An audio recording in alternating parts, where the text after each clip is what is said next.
Hi, welcome to another video. There it is, if you can see it, Dover Castle. Why Dover Castle? We've had such dreadful weather lately, I don't know what. I've just not been able to get out and do any Tudor Travels, although I do have a great series planned. I've been mapping it out and documenting, preparing myself. So I was sat indoors and I thought, this is spur of the moment. I've done Dover Castle, I think twice now on this channel, once in the rain and once doing the Outer Bailey. And I thought, without planning, can I just do a video about the keep, which is essentially the palace, right? So that's what we're going to do today. I'm just going to explore the keep, nothing else. And I know in my head the route around the keep. So, yeah, let's go and investigate Dover Castle, the keep.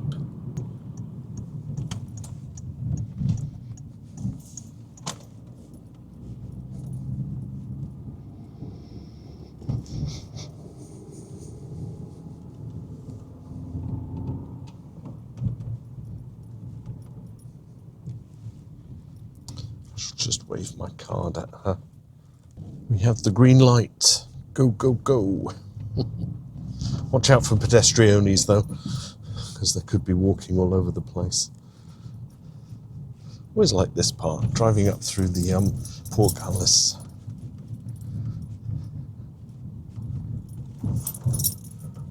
It's one of the joys of this castle, I've said it before, the fact that you can actually drive right inside the grounds.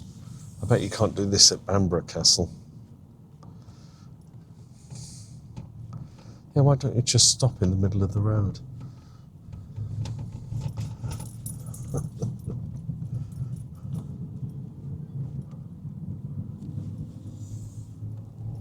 Have you ever done Dover Castle yourself? And if you have you covered everything? It's such a vast place. Right, I'm going to see if I can get into the second car park, because it's on the same level as the ticket office.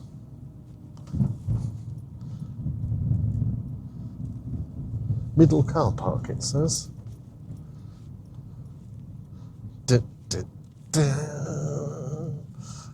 it's full.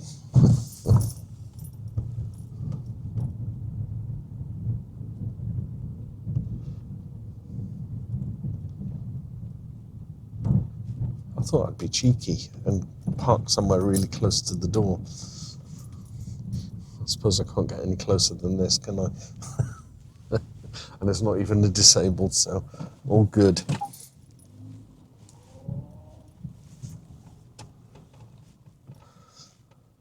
Sorted. Let's show the ticket and get inside the keep. Welcome to Dover Castle. You are here. That's all I want to do today, the keep.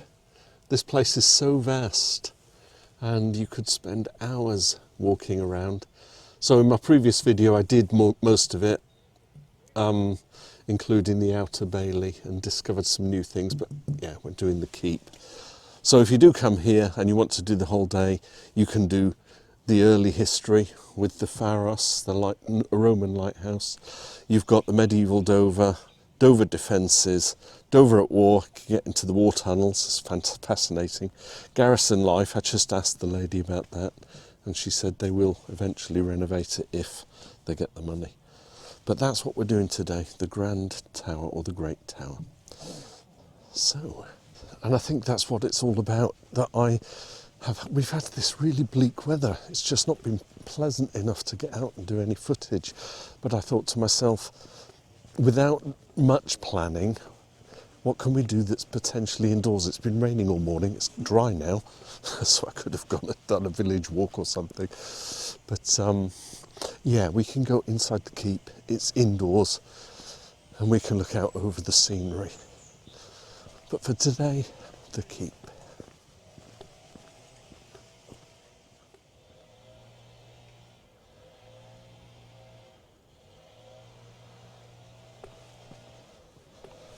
So we come through Colton's Gate.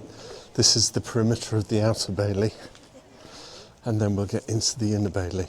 So the outer bailey, obviously, the complete exterior of the castle, and all the garrisons and the military kind of all housed on the inside of the outer bailey. I think what we can do is have a look at any posts and maps and see what everything says. Palace Green and Middle Bailey. There's the keep, which was the palace. Inner Bailey. So we're in the Middle Bailey, which comes here, and then you've got the Outer Bailey, which goes there. It's majestic, isn't it? You could spend a day here. But we're going to go inside. I keep distracting myself. I only wanted to come and do the Inner Bailey and all of, not the Inner Bailey, the keep. And all of a sudden I'm really excited about visiting everything, but I'm not. Let's continue.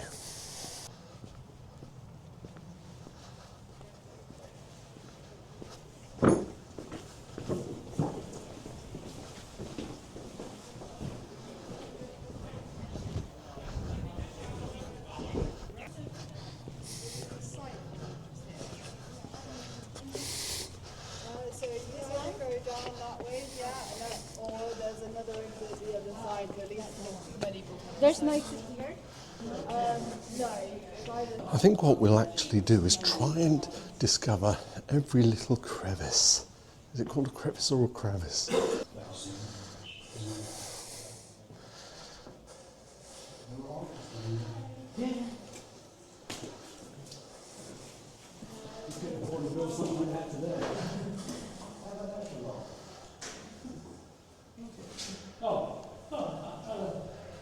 Look at the masonry work here. It's fascinating.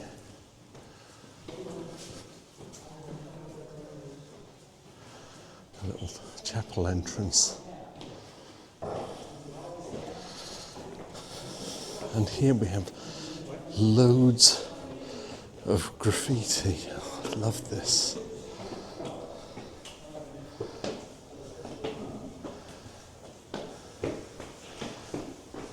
How old is that?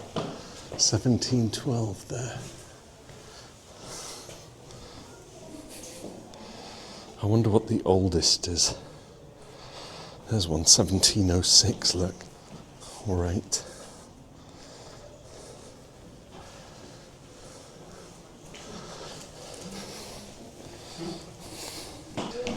Most of the graffiti is made by the French prisoners during the Spanish War of Succession. Oh, really? Yeah.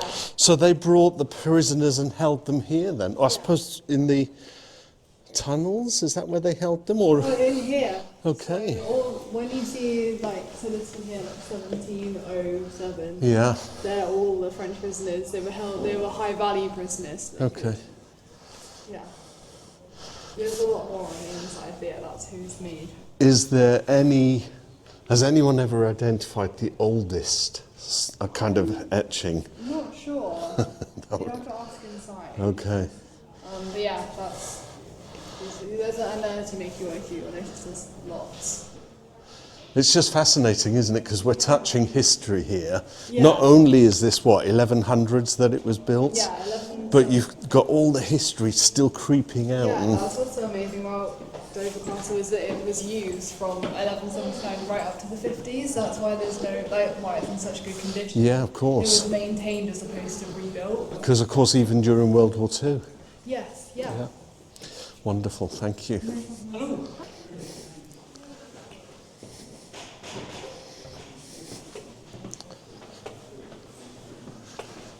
We enter the Great Tower. Got 2 rooms here on this level. I think this one is the well, the rainwater tank. Rainwater from the roof was collected in this tank to supplement the main supply from the well. The tank was lined with lead. Everything we know now about lead, and they didn't know in their days. So I guess there was no roof there originally, just the rainwater came down and was stored here.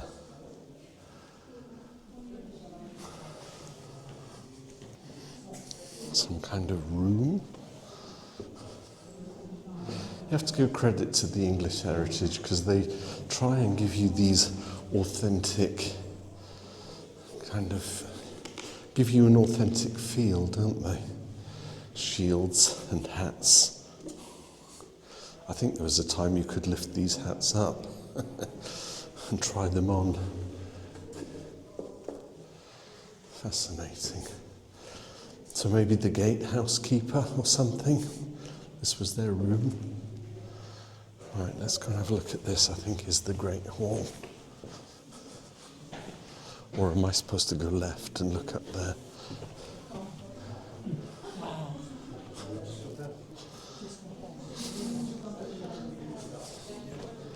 Yes, the Great Hall.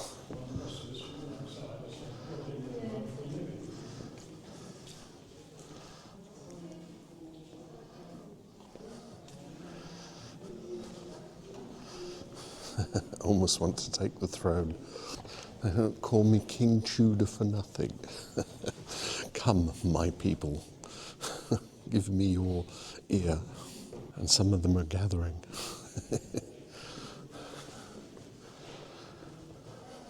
Love the old tapestry. Oh, I think it's painted. It's surprisingly warm in here when you think that it's just all open.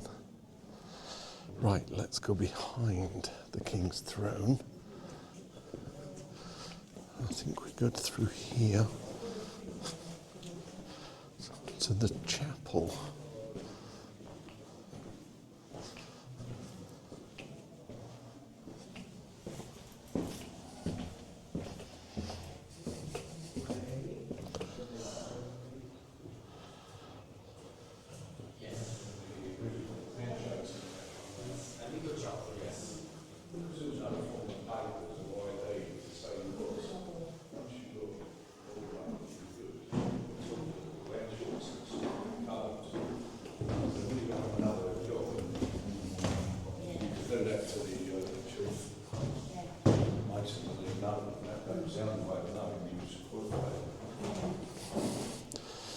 Bird's eye view of anyone coming.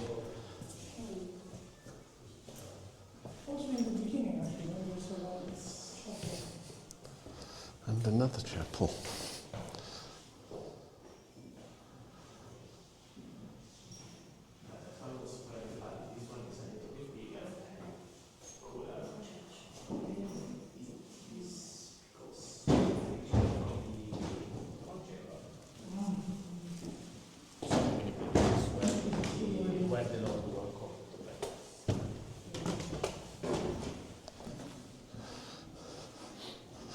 Dominus Sanctus.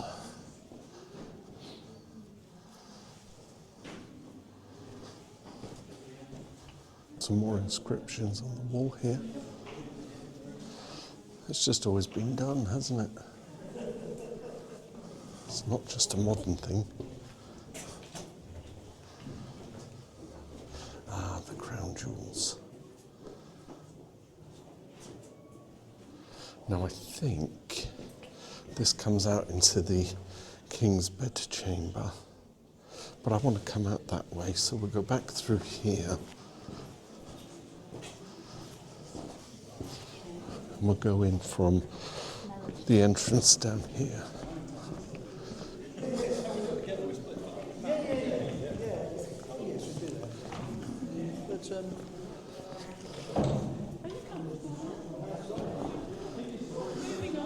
The world as they knew it in their days.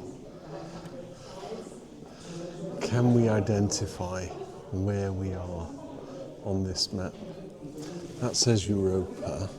There's Britain, Great Britain, Hispania, Francia, Italy. So that whole middle section is the Mediterranean Sea. Isn't it bizarre how they've placed it as the centre of the world? There's the Pharos, so that's Greece over there. Sicily, Malta, Sardinia, and there be dragons. Anyway, we'll go through here and have a look. at the King's Chamber.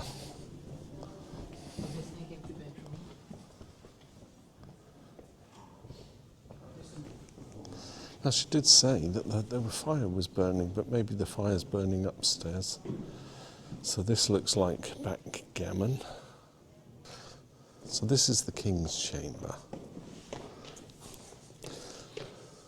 This might have been his garderobe, or his changing room, or his treasury.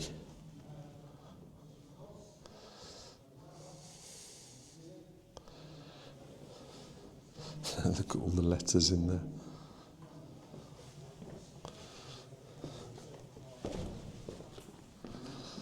Now, I watched a time, was it Tony Robinson did a thing on Dover Castle, and from the old tapestries that they had, they realised that the colours that were present in the time of the 1100s were very vibrant. So reds and blues and greens, even with gold inlays, were actually the de rigueur of the day, the standard. So you might look at this and think, oh, someone's had their crayons out, but actually, this is probably how it was. Continue this way to the roof. So you go down to go up.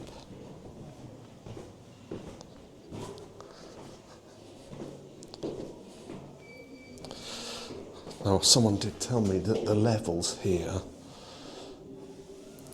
because you're coming down out of the room to get to the staircase, any wind blowing up through the castle, the circulation took it up and it didn't flow back into the room. So they did know how to design buildings, didn't they, in their days? Right, let's do some fast footage.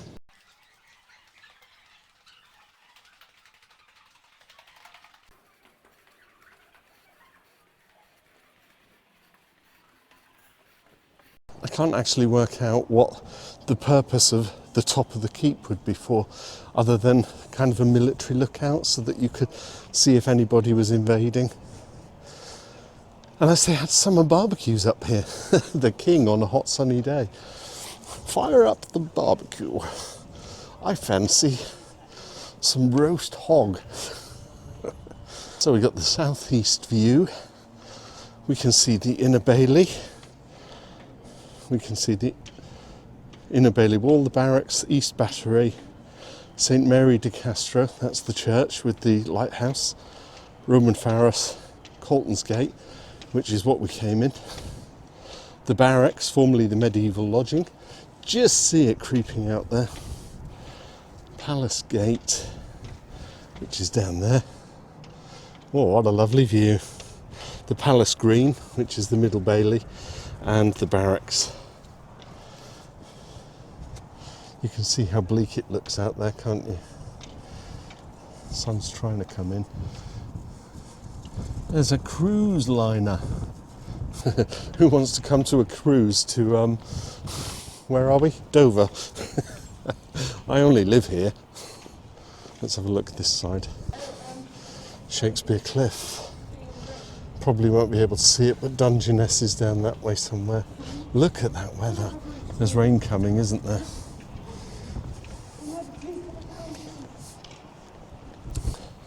We'll go down there in a minute. It's a shame you could even get higher up in the olden days. And I say the olden days, when I first came here in the 80s, you could actually climb, I say climb, they were open, those extra little towers, so you could go up them, but they've got them cordoned off now. View to the northeast, we've got Fitzwilliam Gate. Where's Fitzwilliam Gate? That's that one. The barracks of 1745, that's all down there. The Outer Bailey Wall, which you can see on the perimeter. Princess of Wales Royal Regiment and Queen's Regimental Museum, we're going to go in there shortly. Arthur's Hall, Horseshoe Bastion, the Avranches Tower, that's that one there. Inner Bailey Wall and the Dover Eastern Docks. And I will show you the other side, but I think that's mostly it's mostly the residential part of Dover. However, we also have all of these structures here. So you've got the Treasurer's Tower just creeping up over there, the King's Gate, that's straight ahead. Godesfoe Tower, where's that? That's that one. Crèvecoeur Tower, number 4, that's that one there. The North Barbican is that structure with the door, with the gate. Inner Bailey Wall, number 6, that's this whole structure here. Spur Casemate, Spur Battery, the Spur, the Norfolk Tower and the Barracks. Look at the cannon, aren't they amazing? And that's Dover for you. Right, we need to go down one more level because it's suddenly getting cold. High speed footage.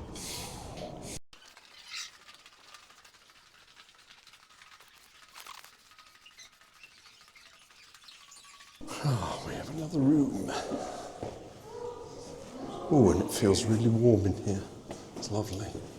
I think actually because the next room along is the banqueting hall, so they would have prepared all the food in here.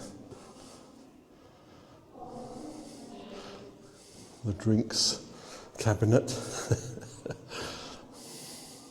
Candles. Big thing in their day, weren't they? When we come out of here, I'll take you into Arthur's chamber or hall, because there's a model of the actual keep, which to me is really odd because it's almost like a 2 up, 2 down. So on the top floor, where we were? Yeah, I think we were. We started at the top hall. No, we started at the bottom. We're now on the top floor. So confusing. But you basically got 2 rooms on each level and then the cellars. Strange. So we then come into the feasting chamber. That's the toilet. The privy chamber. Wonder if they had an official... Ouch! Just banged my head. Not nice. Can you see that? Is it showing up on the camera? Doesn't seem to be. I banged my head on this ceiling. Oh. And when you've got a baseball cap and it's got this little peak thing.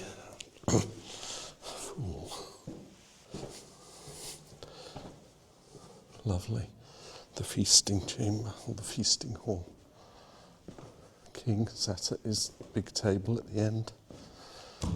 All of his entourage and knights and guests. Looks very pleasant, doesn't it, with the way the lighting is. I might have to increase the exposure on the footage. It's looking a bit dark on the DJI.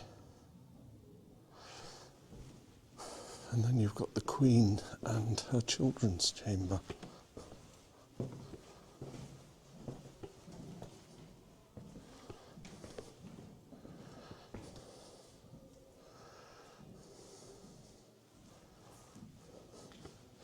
There's a bit more light in this room, isn't there? Is this the Queen's chamber? The guest chamber. Oh, okay. Yeah, so you'd have your most important guest in this bed here. Yeah. And then their most important attendants in the other beds. Anyone else would get the floor. Oh.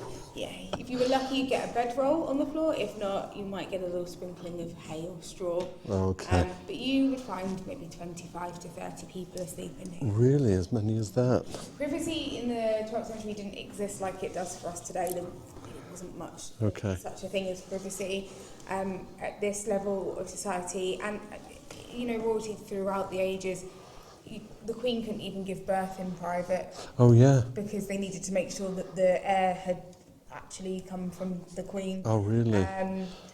Everything was watched as royalty. And further down, you know, you'd have multiple generations of a family living in a one-room hut together.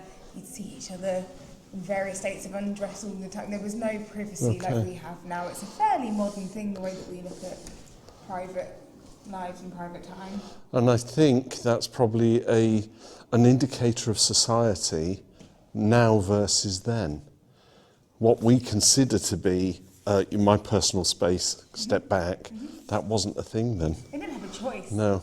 You know, you if you think about a sort of normal peasant family, you'd have maybe 10, 12 people living in one room. There's elbows in everyone's face all the time. You've just got nowhere else to go. Have you? And they would be grateful to have that because they've got a roof over their heads. Exactly. You knew where I was going. Yeah, absolutely. In a way that if I had to live with 10 of my family members in a one-room house these days, I think, it might be not so successful. Yeah. Lovely. Thank you. Nice chat. Thank you. So I think now we go down to the actual kitchen and the laundries. Time for some high-speed footage.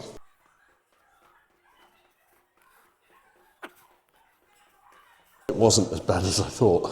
There's only one level. But I'll show you the keep when we go through into Arthur's Hall. What's through there? Is this the armoury? Got some chainmail here. Ooh, that's quite heavy. You have to wear that whole thing. I guess it stops the stabs, but you would still be bruised, wouldn't you? An arrow coming through, it wouldn't pierce the chainmail, but it would leave a dent on your skin.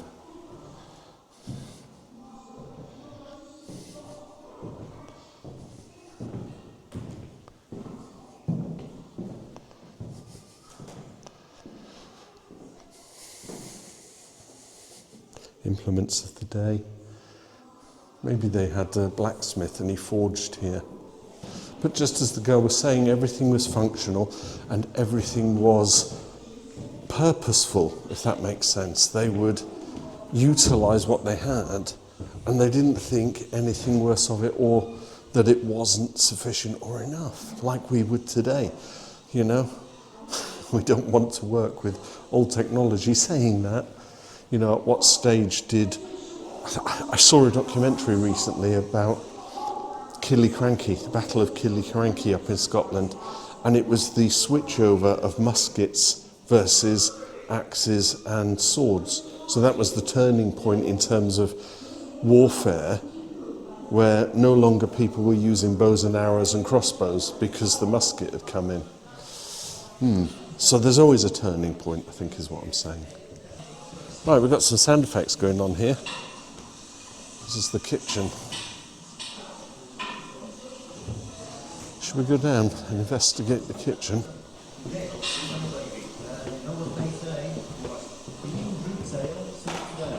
He who sleeps well cannot sin. He who does not sin goes to heaven. Amen to that. Jake the ball!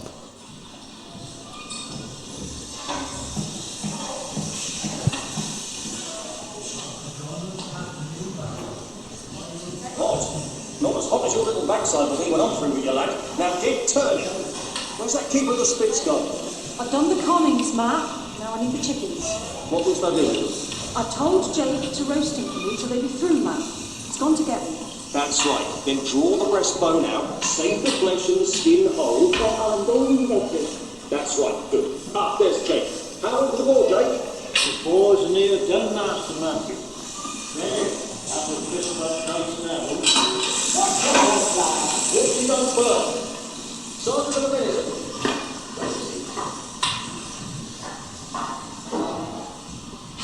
Where are the pigeons, the steward? Here, Master, here. Close. Jeez. That witch cow-hunting over me. They would have dust for the king's servants. Which people are first having in the country?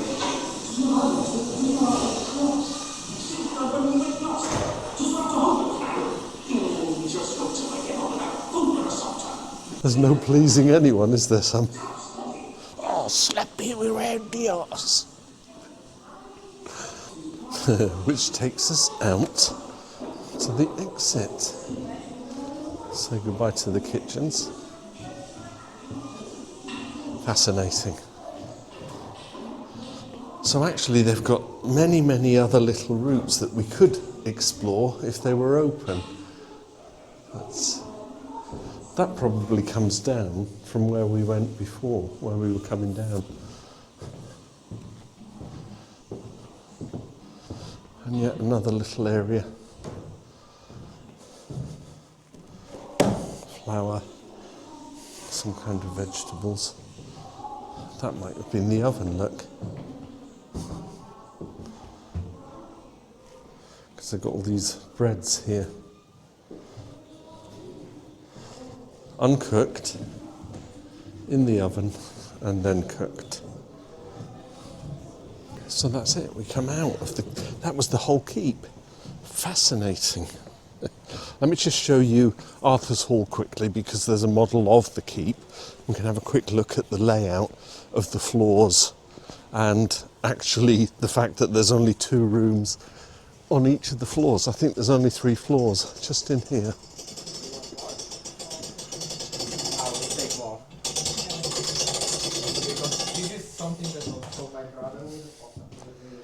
Here it is. So as you can see, we were up on the top and we went down that corner, but we came up on this corner here. So you've got the... Oh, I was back to front. So the King's chamber is on level 2, and they actually had an arched roofway. So they didn't have a keep on the top. So you'd have come up the stairs and then actually just walked around the perimeter. You wouldn't have walked across like we did, because they had a, you know, arched roof inside. King's chamber, you know, the Great Hall, King's chamber. Then you've got the guests' quarters and the dining area, and then of course kitchens at the bottom. So everything else probably housed the military, the soldiers. There's your main entrance coming in. And then we walked through there, which would have been outside in its time.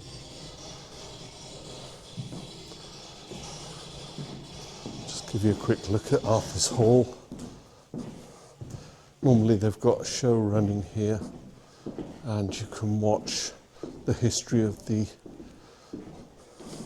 Angevins and the Plantagenets. William, where's William the First then? So William was a Norman, and then the Angevins became his son, William II, William Rufus, Henry I, Matilda, who contested the throne with Stephen, and Stephen isn't shown here, there he is there.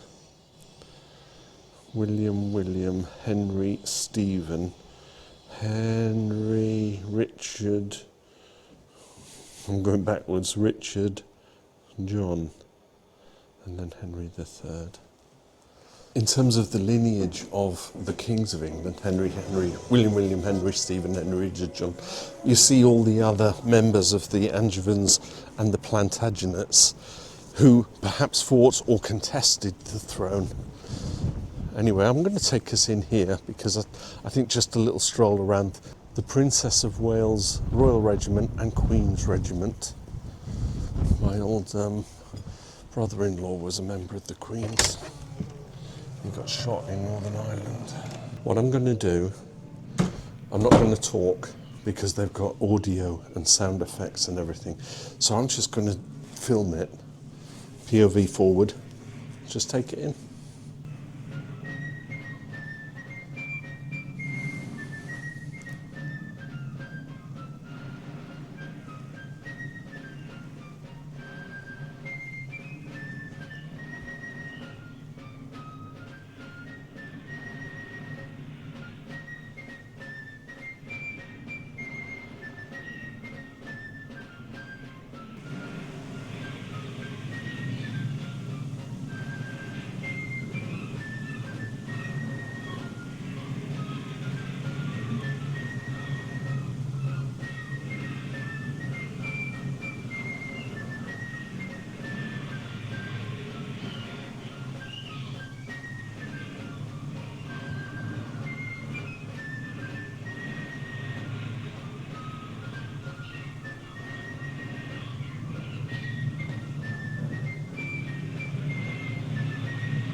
0.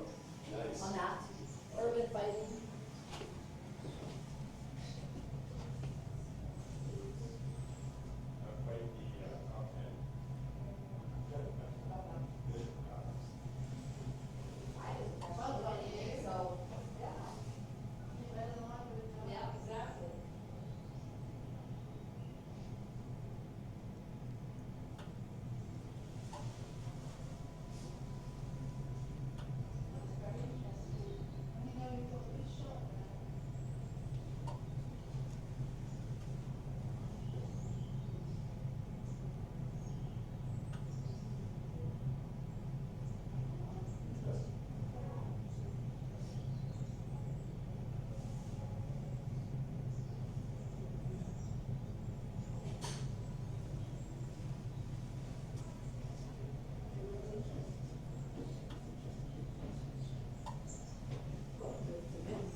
So that was the history of the Queen's Regiment and the Princess of Wales Regiment. Rather fascinating throughout our warfare history. And we come back out into the bleakness that is Dover Castle on a rainy, dreary day. I thought I would knock this together just because, you know, for the most part it was indoors. I've still got to get into the war tunnels. I wonder if they'll ever let me film in there. Maybe I'll have to write to them and get some kind of special concession. Dear Tudor, we acknowledge that you have a YouTube channel and you would like to come and film it here. And give me a date. That would be lovely. Anyway, that was Dover Castle's Keep and the Museum for Princess of Wales and the Queen's Regiment. I don't think there's anything else to show you, otherwise I could be here all day long. But breaking it into little sections like this can mean I can cover more ground in many videos. So I'll see you in the next one. Thanks for watching. Bye for now.